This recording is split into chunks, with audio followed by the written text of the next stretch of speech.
దొండకాయ కర్రీ తయారు చేసుకోవడానికి ముందుగా మిక్సీ జార్లో వేరుశనగుళ్ళు,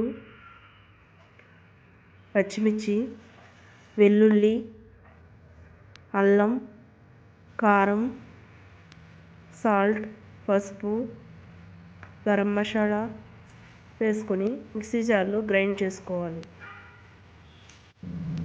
కొన్ని నీళ్లు పోసుకొని మెత్తగా గ్రైండ్ చేసుకోవాలి. గ్రైండ్ చేసుకున్న దాన్ని ఒక బౌల్లో తీసుకుని పక్కన పెట్టుకోవాలి.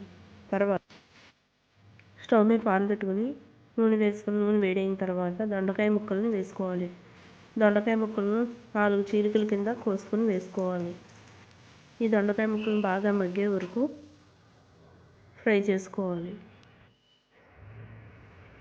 మూత తీసి కొద్దిగా ఉప్పు వేసుకొని బాగా కలిపి మూత పెట్టి మగ్గనివ్వాలి. ఉప్పు కొద్దిగానే వేసుకోవాలి. గ్రైండ్ చేసినప్పుడు పేస్ట్లో కొద్దిగా వేసాం కాబట్టి చూసుకుని వేసుకోవాలి. దొండకాయ ముక్కలు బాగా మగ్గిన తర్వాత వాటిని పక్కకు తీసి అదే పాన్లో కొద్దిగా ఆయిల్ వేసుకొని అందులో కరివేపాకు వేసి ఫ్రై చేసుకోవాలి. ముందుగా గ్రైండ్ చేసి ఉంచుకున్న పేస్ట్ని వేసుకుని పచ్చివాసన పోయే వరకు ఫ్రై చేసుకోవాలి. బాగా ఫ్రై అయిన తర్వాత దొండకాయ ముక్కలు ఉడికేంత నీళ్లు పోసుకొని ముందుగా ఫ్రై చేసి ఉంచుకున్న దొండకాయ ముక్కల్ని వేసి కలుపుకోవాలి.